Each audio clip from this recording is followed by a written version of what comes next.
Hello students, स्वागत है आप सभी का आपके अपने यूट्यूब चैनल जीएसएम में। मैं कल्पना तिवारी आज आपके लिए एक नया टॉपिक लेकर के आई हूँ जिसका नाम है सामाजिक दायित्व अथवा जिम्मेदारी कौशल। इसका नाम है सामाजिक दायित्व अथवा जिम्मेदारी कौशल, सोशल रिस्पॉन्सिबिलिटी स्किल। जिम्मेदारी को ही हम जवाबदेही कहते हैं। जिम्मेदारी को ही क्या बोलते हैं? जवाबदेही। और जवाबदेही या जिम्मेदारी का मतलब होता है किसी भी व्यक्ति या वस्तु के लिए हमारे जो कर्तव्य होते हैं, किसी भी व्यक्ति या वस्तु के लिए हमारे जो कर्तव्य होते हैं वही उस व्यक्ति या वस्तु के लिए हमारी जिम्मेदारी है। मीन्स जिस व्यक्ति के प्रति या जिस वस्तु के प्रति हमारे जो कर्तव्य हैं वही हमारी क्या है? जिम्मेदारी। वो कर्तव्य ही हमारी जिम्मेदारी है। अब आता है कि सामाजिक दायित्व क्या है। जैसा कि आप सभी जानते हैं कि मनुष्य जो है वो एक सामाजिक प्राणी है और उसको समाज में रहने के लिए उसके समाज के प्रति अपने जीवन, समाज के प्रति और अपने जीवन व परिवार के प्रति उसे जो जिम्मेदारी निभानी होती है, अर्थात जिन कर्तव्यों का निर्वाह करना होता है वही उसके सामाजिक दायित्व होते हैं। इसे अपनी भाषा में समझाते हैं कि मनुष्य जो है वो एक सामाजिक प्राणी है। जब वो एक सामाजिक प्राणी है, समाज में रहेगा तो उसके समाज के प्रति भी उसके कुछ अपने कर्तव्य होते हैं। उसके समाज के प्रति कर्तव्य होते हैं, उसके अपने खुद के प्रति, खुद के जीवन के प्रति भी उसके कुछ कर्तव्य होते हैं। जिस परिवार में वह रहता है उस परिवार के प्रति भी उसके कर्तव्य होते हैं। उसका संबंध जिससे भी है, मतलब जिस व्यक्ति, उसके माता के प्रति, पिता के प्रति, भाई बहन, पुत्र पत्नी, सभी के प्रति उसके अपने अलग अलग कर्तव्य होते हैं और उन कर्तव्यों का निर्वाह उसको करना होता है। जिन कर्तव्यों का निर्वाह वो करता है वह कर्तव्य ही उसके लिए क्या है? जिम्मेदारी भी है और वह उसके लिए एक सामाजिक दायित्व भी है। वही उस व्यक्ति के लिए सामाजिक दायित्व भी है और वही उसके लिए एक जिम्मेदारी भी है। अब इस प्रक्रिया को वह व्यक्ति जो है, जो सामाजिक प्राणी है, वह विभिन्न निम्न रूपों से संपन्न किया जाता है। इस प्रक्रिया को संपन्न करने में ये सारे कौशल जो हैं वो उसको निभाने होते हैं, जिसको मैंने एक एक करके मैं आपको डिफाइन करूँगी, व्याख्या करूँगी एक एक करके। जिसमें कौशल है सहभागिता कौशल, अनुकरण कौशल, सांस्कृतिक कौशल, व्यवहारिक कौशल, जागरूकता संबंधी कौशल, नेतृत्व कौशल, सामाजिक कौशल, निर्णयन कौशल, आलोचनात्मक कौशल और चारित्रिक कौशल। सामाजिक दायित्व को समझने के लिए सबसे पहले क्या जरूरी है कि मान लीजिए हम आपको एक उदाहरण देते हैं। जैसे कि एक अभिभावक जो है, एक माता पिता जो है, अपने बालक को इसलिए विद्यालय भेजते हैं कि ताकि विद्यालय में जाकर के उनका बालक जो है वो शिक्षित बन सके। शिक्षित बनने के बाद वो समाज में अपनी एक अलग प्रतिष्ठा स्थापित कर सके। इसीलिए तो पेरेंट्स अपने माँ बाप अपने बच्चों को विद्यालय भेजते हैं। हर एक माँ बाप ये चाहता है कि उसका बच्चा विद्यालय जाए, वहाँ पर शिक्षा ग्रहण करे और शिक्षा ग्रहण करने के बाद वो समाज में एक उच्च वर्ग की श्रेणी में एक प्रतिष्ठित व्यक्ति, एक सम्मानीय व्यक्ति के रूप में निखर कर आए। लेकिन यदि समाज द्वारा शिक्षित व्यक्ति को नकार दिया जाता है, यदि समाज ही उस व्यक्ति को उस शिक्षित व्यक्ति को स्वीकार नहीं करता है, तो फिर उस शिक्षा का उस व्यक्ति के जीवन में कोई भी महत्व नहीं रह जाता है। यदि समाज ही किसी शिक्षित व्यक्ति को वो प्रतिष्ठा ना दे, वो मान सम्मान ना दे, तो उस व्यक्ति का समाज में कोई अर्थ या उस शिक्षा का समाज में कोई अर्थ नहीं होता है। इसीलिए शिक्षा का प्रमुख उद्देश्य सिर्फ किसी व्यक्ति को शिक्षित करना या किसी बालक को शिक्षित करना ही नहीं होता है, बल्कि उस व्यक्ति, उस बालक के अंदर सामाजिक कौशलों का विकास करना होता है। गांधी जी ने भी कहा है कि बच्चे का चतुर्मुखी विकास हो।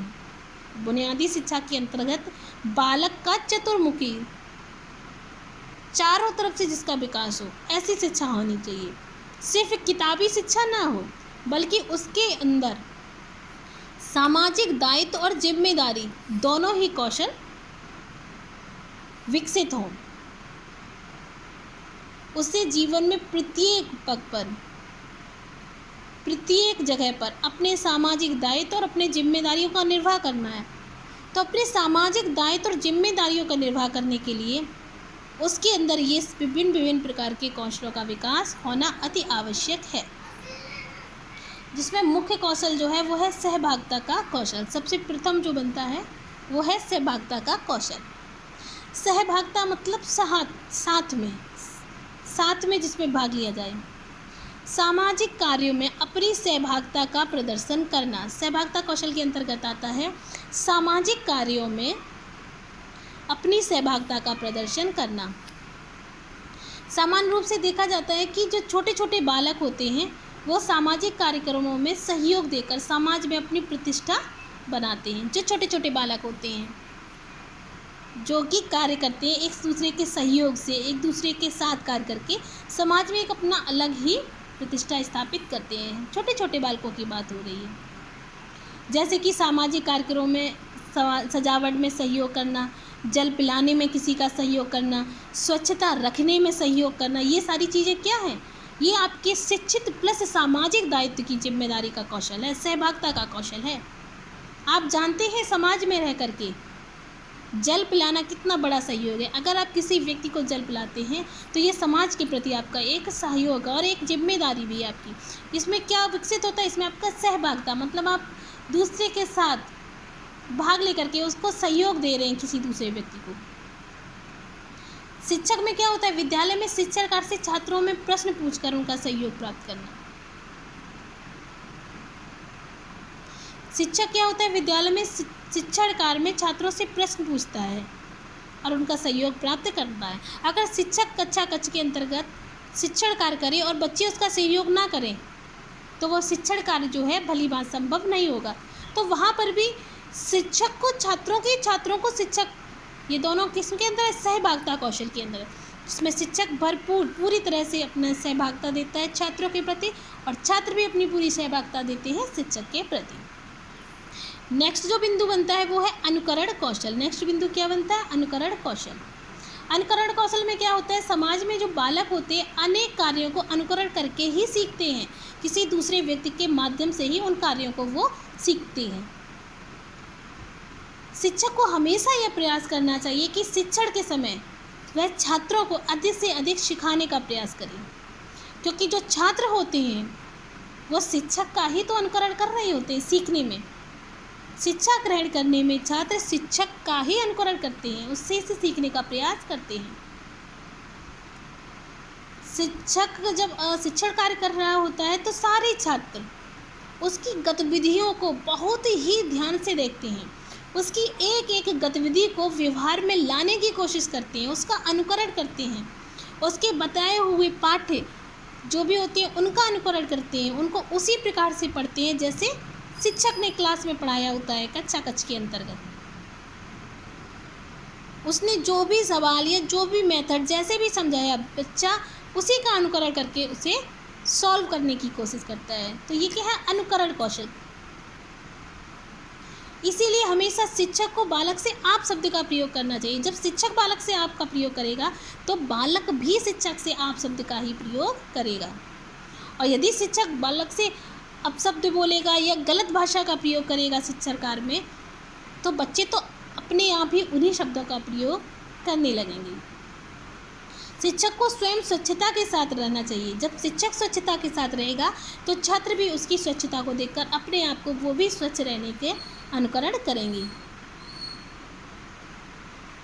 छात्र विद्यालय में शिक्षक का तथा समाज एवं परिवार में वृद्ध एवं अभिभावकों का अनुकरण करके अच्छी भाषा को सीखता है। छात्र क्या करता है? विद्यालय में शिक्षक का अनुकरण करता है, समाज में समाज के जो व्यक्ति होते हैं उनका अनुकरण करता है, परिवार में वृद्ध एवं अपने माता पिता का अनुकरण करके वैसे ही व्यवहार करना सीख जाता है।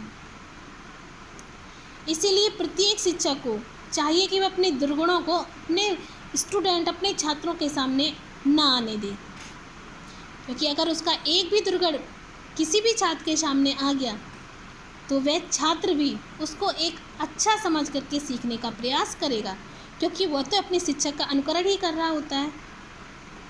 इसलिए अत्यंत आवश्यक है कि शिक्षक और छात्र के अभिभावक छात्रों के समक्ष हमेशा एक आदर्श रूप प्रस्तुत करें। ये मेरा फर्स्ट पार्ट का वीडियो था। अपने नेक्स्ट वीडियो में इसके जो भी कौशल है उनको मैं आपसे व्याख्या करूँगी। धन्यवाद।